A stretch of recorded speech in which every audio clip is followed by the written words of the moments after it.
good leader is somebody who reflects, who listens, then who takes decisive action after looking at it, and who can, more than carrying the success, is willing to carry the failure on his shoulders. Hello and welcome to Up Close and Personal Season 2 at InvokED Studio, where we dive into the heart of leadership, collective action and education equity. I'm your host Pavitra, and today here we have a dynamic couple, Manoj Maheshwari and Tulika Maheshwari. Welcome to this show. Thank you. If I may quickly introduce them, Manoj Maheshwari is the chairman of Maheshwari Investors, a seasoned entrepreneur and investor. He serves on boards of a number of public and private companies, bringing deep expertise in business and finance. While Tulika Maheshwari is an author, entrepreneur, and education advocate, while she has put her foot in multiple sectors, she now serves as executive director at Maheshwari Investors Private Limited and also supports education initiatives through different companies. It's a pleasure to have you both on the show today. Thank you. It's a pleasure to be here. Yes. Today we're having different conversations on leadership and what InvokED as a space is. What do you feel when you are at such kind of a space? Well, I think it's pretty exciting to see what's happening now. For a long time, people concentrated in looking at the nuts and bolts and how to resolve that in terms of better education, better outcomes. I don't think people really concentrated that the system really consists of a whole host of leadership which goes down from the government to the district to actually school principals and in the school. And I think it's truly leadership which builds the future for tomorrow. So I'm very excited with what's happening. Right. In that sense, who do you think is an actual leader? That's a tough question.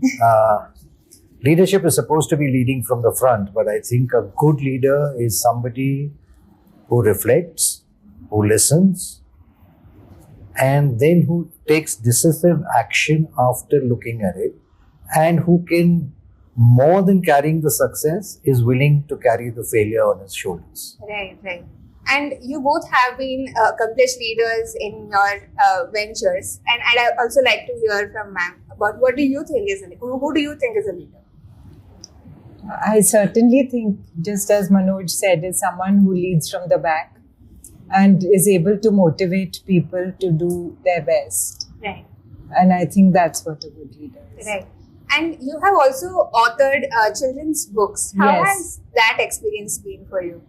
Well, I've been in this, in writing from the beginning. I love writing. Yeah. And I love working for children. Yeah. So it's been a lovely experience. Yeah. That's really nice. I hear that you have another book coming in line, and I am really excited to look forward to that. Thank you.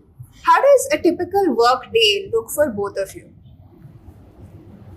You want to go first? Not really. I'm not really working. I write, yes. I'm a little bit involved with a few NGOs. Yeah. And I exercise and I look after my grandkids. That's the highlight of my day. That's really nice. Yes. My typical work day would actually, ideally, would be where I could take care of my exercise, my health, do my work, as well as have time for myself. But that ideal I have never quite reached. So my typical work day would probably be working on a lot of initiatives that I do. I think I tend to get too involved in a lot of things I do. And therefore, I'm always short on time. So it's a mad rush through the day. Right. I'm sure. That's typical. With the multiple sectors you're involved in, I'm sure. It's not just the sectors. I think when I get involved, I just get too involved. So, right. Would you like to speak a little more on that? What are some areas that really excites you to get involved as well?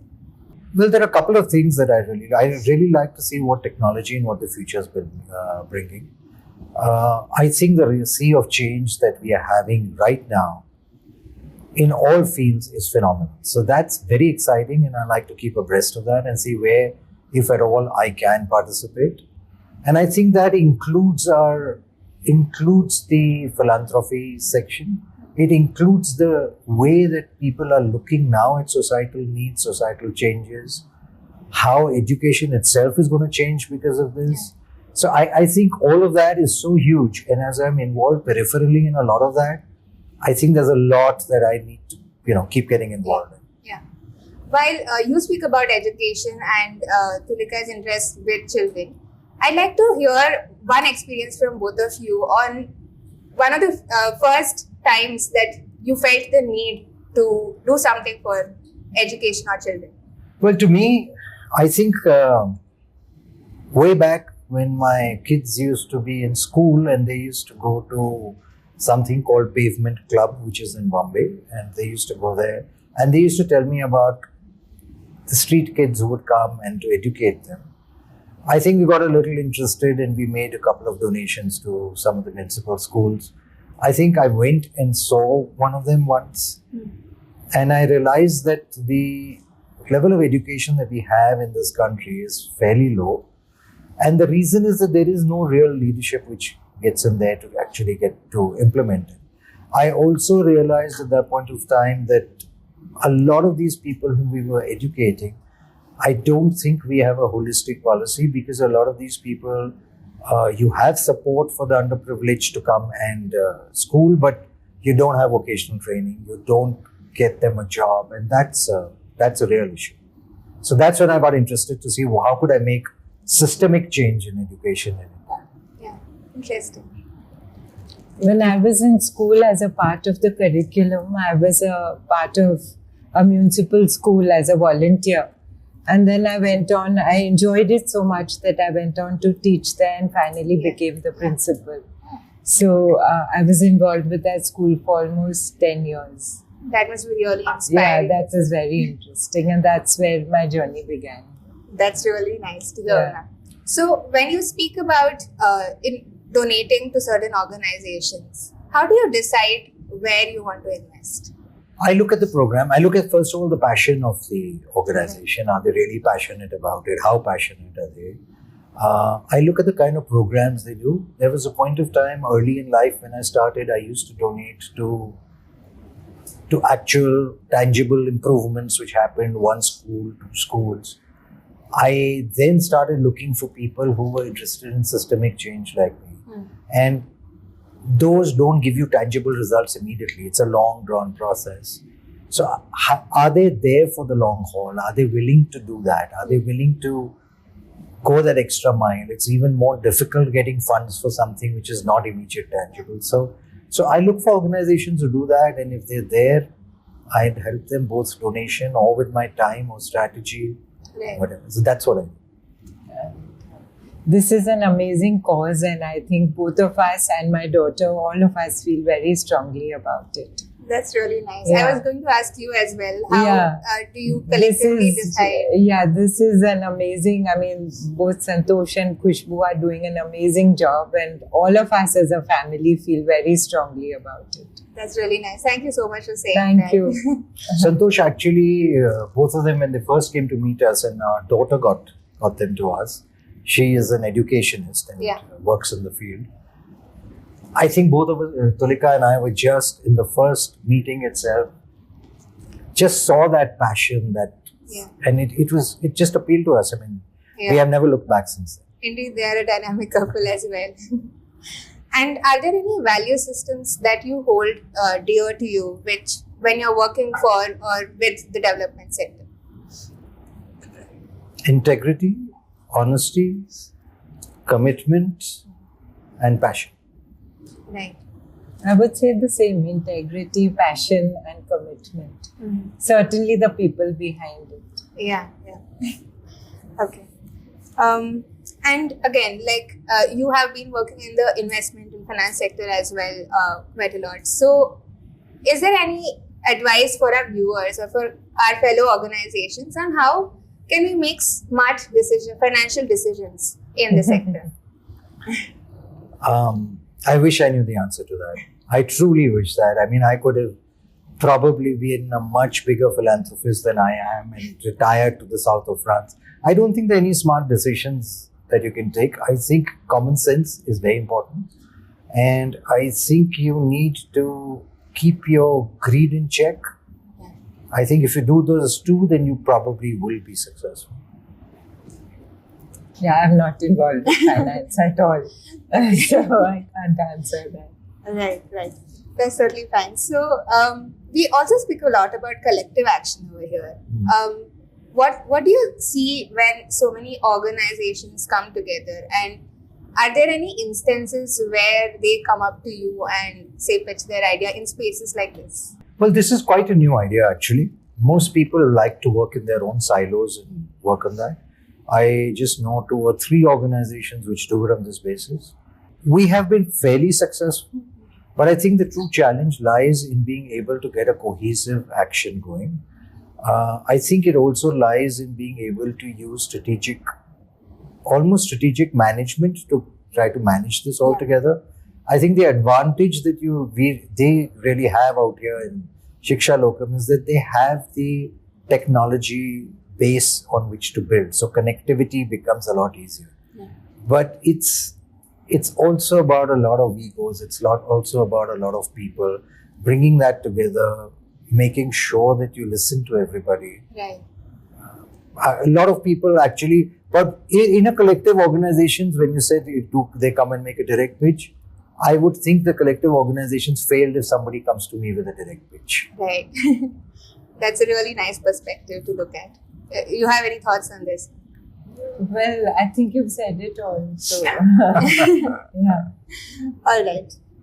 So let's move into something more lighter. Do you remember any one memory from your school days? So for me, it was certainly the time when I volunteered here in the municipal school, and it was a sort of a thought-changing process for me. Not life-changing, but certainly thought-changing. And when I realized that, how much we can all help and give back, which I didn't even think of till then. Right. And if we could rewind a little more, when you were going to school, is there some nice experiences you've had back then as well? Or something that you'd want to cherish and remember right now? I think school is all about friends, and I'll always cherish and remember them because they were as much in making my formative years as education or anything else. That's really sweet to hear. Yeah. Anything that you can remember, Manoj? Well, a lot of that, a lot of the friendships, etc., that she said is very true. I think thinking back, I never realized it then, but what made a very significant impact on me is I went to a small school which was run by an English woman. And we didn't have a lot of facilities, we didn't have the greatest teachers.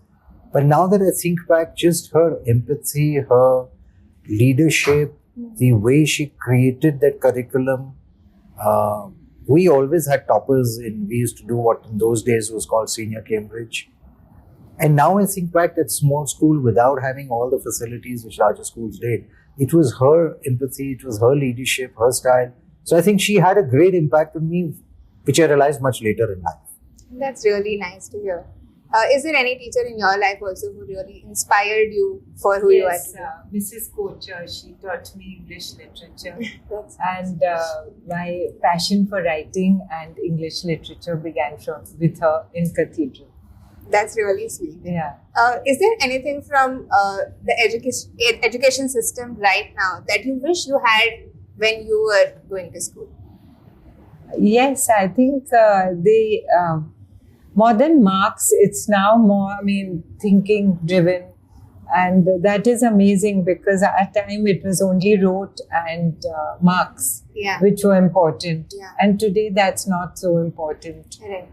With Google and AI and things like that. So I think this is very good, and I see things like values coming in today in school, and I think this is amazing. That's really nice to hear. Anything from you, Manoj? I think Tulika captured it very well. That would be my answer to that. It's a much more dynamic education system. I think the right brain is finally being given its due space. Yeah. So I think we're moving in the right direction. We just need to make sure we get enough people moving in that direction. Correct. I think I'm on with you on that boat as well.